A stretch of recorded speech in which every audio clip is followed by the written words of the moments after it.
This video is going to show you the external anatomy of the human skull, and we're going to go through each of the bones of the cranial case, and then we'll go back through each bone and the individual parts, and we'll be looking at this from multiple views. So this is an anterior view of the human skull, and this first bone we're going to look at is the frontal bone.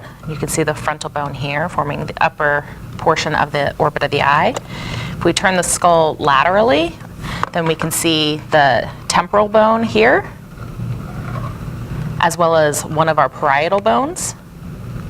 And as we continue to rotate and we look at the posterior view, we can see the occipital bone forming the rear portion of our cranial case.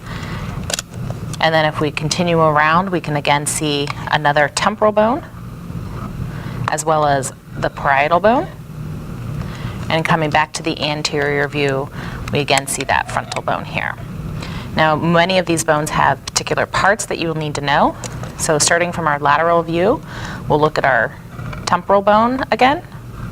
And the different parts that are in your notes include the mastoid process, which serves as an attachment site for muscles to move the head. And we have a passageway here called the external auditory meatus, which is how sound enters the ear canal. So the external auditory meatus. And then here we have a portion of the zygomatic arch, which forms the cheekbone. So here you have the zygomatic, part of the zygomatic process of the temporal bone. The temporal bone also forms joints. A joint is a connection between two or more bones. So here again you have that temporal bone, and it forms a joint here with the lower jaw, the mandible, and this particular part is called the mandibular fossa.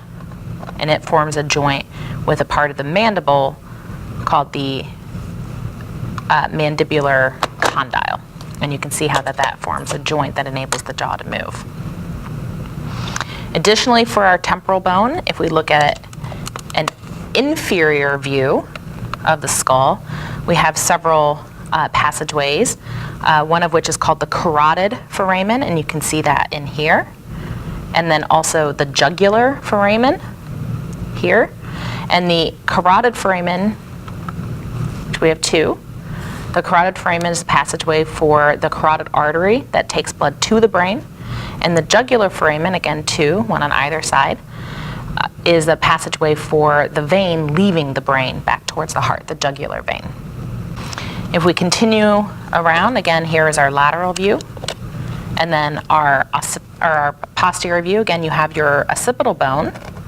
And if we turn our skull inferiorly, so we can look at the underside, you have another large passageway. This is the Foramen Magnum, that allows for the spinal cord to exit the cranial case down towards the body. So here you can see the Foramen Magnum. On either side of the Foramen Magnum are these two protrusions. These are called the occipital condyles, and they articulate or form a joint with the first cervical vertebrae. So here are the occipital condyles that enables the head to also move.